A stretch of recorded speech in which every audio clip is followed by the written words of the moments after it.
Welcome back to PrepStation Economics SSCE tutorials. In this topic, we talk about equilibrium, the balance of things in economics. So at this point, we're going to learn about the meaning of equilibrium. We're going to draw a demand and supply curve. We're going to calculate equilibrium price and quantity. Let's not waste any time. Let's jump on this already. So what is equilibrium? It refers to a state where the supply and demand of any commodity is equal. So when demand equals supply, then we call that equilibrium. That's exactly where we want to be in economics at every point in time. Imagine the volume of work you do and provide the same result. That's equilibrium. But when you do less work or you do more work and you get less results, that's disequilibrium. Of course, you don't want that. So let's look at this quickly. Talking about demand. What are the factors that will make you want to buy this laptop? We're talking about the price of the laptop. We're talking about your taste and preference. Do you like a black laptop? Do you want a Microsoft laptop? Or whatever you want. How much do you have in your pocket? That's your income. So these factors determine the price, or determines the demand for this laptop. But the most important factor is price. So we use price to draw the demand curve. So what you have right here is called a demand schedule, talking about price and quantity in comparison as a table. So for this table, we can draw a demand curve. But for this, I would not need to draw them based on the values of both axes. I'm just going to show you a representation of a demand curve. So here we have P and here we have Q, quantity. But one thing you should notice here is that as price is increasing, quantity demand falls. Oh, that's logical, that's rational. As a person, when you go buying something, as the price increases, you probably want to buy less of it, or if not, in fact, switch to an alternative, do not buy it at all. So, it means a demand curve is downward sloping, which means as price increase, this is P1 and this is Q1. As price increase, quantity demand falls, and as price reduces, so that there's a reduction in price, and there's an increase in quantity demand. So as price falls, we buy more goods of this, more quantity of this commodity or of this service. So I hope you understand this. So the opposite of this is a supply curve.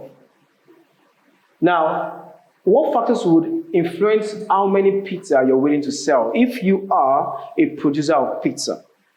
So, of course, you have to consider the cost of production, you have to consider technology, you have to consider a lot like government regulations, policies. But one of the most important factors you would definitely consider is the price at which you're selling this pizza. So, and that's why we have a supply schedule, and that schedule shows price in comparison with quantity. So, let's draw a curve showing this. We're going to draw the axis for price and the axis for quantity. We have P and we have Q. If you look at this, as price is increasing, what happens to quantity is actually increasing. This is opposite or contrast to the law of demand, which says as price goes up, demand goes the opposite direction, goes down. But now, for people who produce things, when price goes up, they want to sell more of it. Do you have any idea why I would want to sell more of a product because the price is going up? Of course, you can know. The answer to that starts with another P, which is profit. Why would I want to sell something that is cheaper? I want to sell something that is more expensive so I can make more money. So, in this, our supply curve goes like this. So which means at higher prices, let's say this is P1, this is Q1, suppliers are willing to sell more at higher prices. And don't you dare think that suppliers are selfish or they're greedy because they're selling products that have higher prices. Because that's the only way, that's not the only way, but that's the best or efficient way to make more money. And anybody who is doing this is rational in economics, the person is sane, economically sane.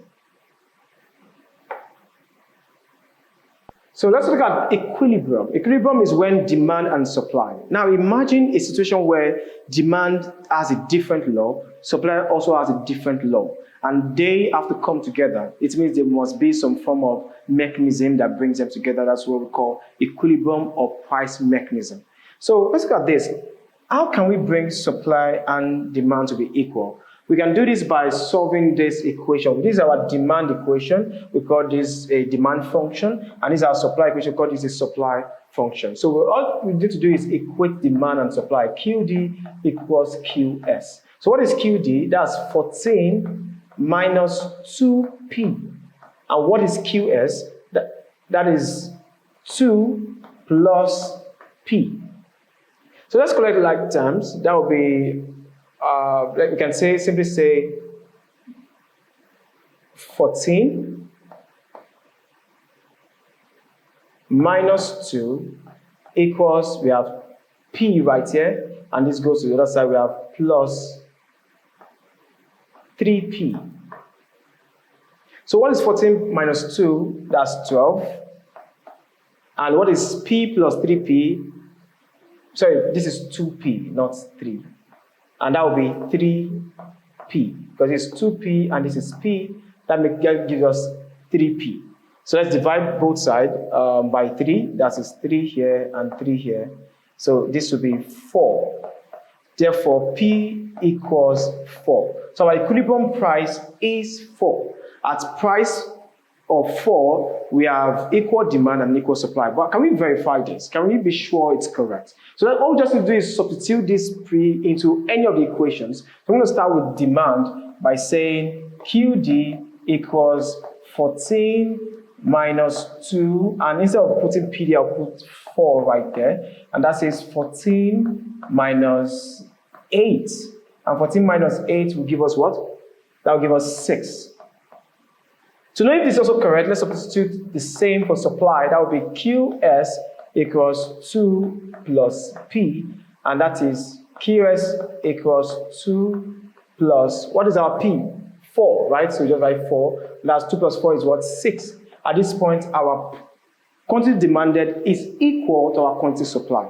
Therefore, we are at equilibrium. And we're going to draw a graph on this just to make it clearer. So it looks like this. It simply means this is P and this is Q. And of course, demand and supply curve go in different directions, right? But at some point, there is a point of intersection. So we have S and we have P.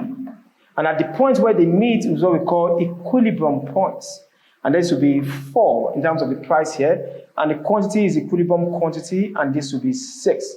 So in this society, when the price is 4 for this commodity, quantity demanded and quantity supplied is 6. And at this price, we want to remain there for a long time. Okay, so let's draw types of disequilibrium. There are times when we have disequilibrium. So let's draw the types of disequilibrium quickly. So of course, we draw our regular demand and supply curve. It looks like this. This will be S, and of course, this will be D. These are points of equilibrium, right? So I don't need to draw that anymore. And let's draw the same thing here, or let's just start with this one. So what if the price is below equilibrium? That would be a disequilibrium, because equilibrium is when the price meets demand and supply meets, right, in the center. But what if the price is below? That's disequilibrium. What kind of disequilibrium is this one? This will be QS, and this will be QD. So the QD is more than the QS. So in this case, what we have is we have a shortage. While you have a shortage, we have scarcity. That's what we call quantity demanded is more than quantity supplied. So we can also call this excess demand over supply. So we call this P and Q, and this is once again S, and this is D. But what if the price is not at equilibrium, is above it? This simply means we have QD, because that's the point where price intersects with quantity demanded, and we have QS, that's the point where price also intersects with quantity supplied. And just like we had there, what we have here is a surplus. We have more goods and services in society than people demanding for it. And here we have more people demanding. So we call this excess supply, we call this excess demand. These are different levels of disequilibrium. And this, we can call this when we have a price floor. And this is when we have a price ceiling.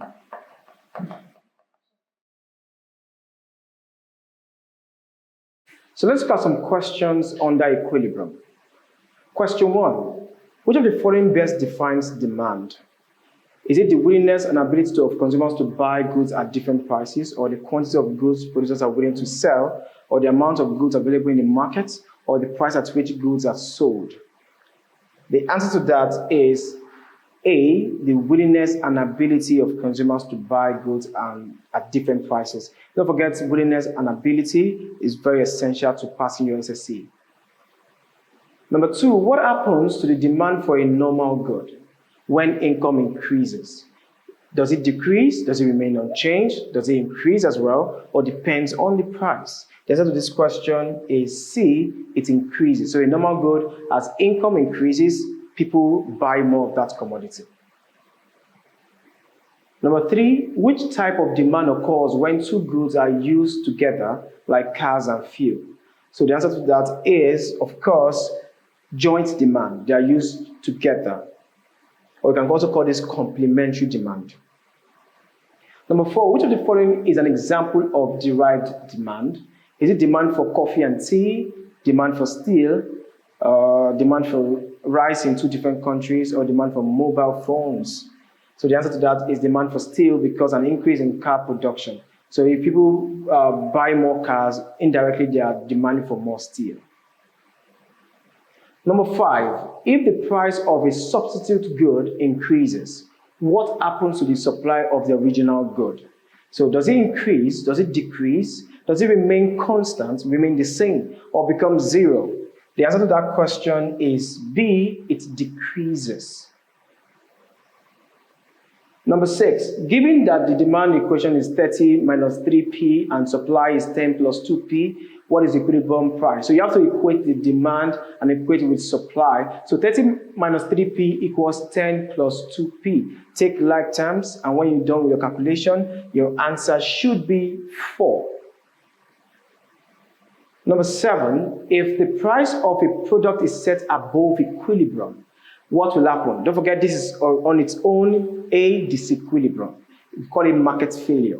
So what will happen? Are we experiencing a shortage? Are we experiencing a surplus? Or it has no effect at all? Or price will fall immediately? What would necessarily happen in this case? The answer is we're experiencing a surplus because the price is above equilibrium.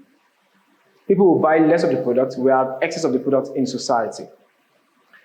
Number 8, which of the following does not affect the supply of a product? Is it the cost of production, how much it takes to produce the good, or the price of a substitute, like goods that are competing with that product? Then we have weather in society, we have consumer income. So the answer to this question is consumer income. To produce any product, I don't need to consider the income of the consumer. I just have to consider my cost of production, what other people like me are selling that same commodity. And of course, if I'm producing something that relates to weather or climate, then I'll have to consider weather as well. Number 9, what would cause a shift in the demand curve to the right? And you know, a shift in demand curve to the right is an extension. That means we are going beyond the initial demand curve. That's better. So is it going to be a decrease in income, or a decrease in population, an increase in consumer preference for the good, or a decrease in the price of the good itself? What would actually happen? So what's going to happen is it's going to be an increase in consumer preference for the good, because there's a shift in demand curve. And when you have a shift, that means price remains the same despite a shift or an increase in quantity demanded. And the final question, what is the one major cause of market failure? Is it perfect competition? Or is it government regulation? Or is it consumer sovereignty? Or is it externalities? What is the major cause of market failure? The answer is externalities. So this the concept of market failure, where we have shortage or overproduction of goods and services, or even underproduction of goods and services. That's what we call market failure. With all these questions, I hope you've been able to understand equilibrium more. We're going to take a break now. When we come back, we'll go to a new topic.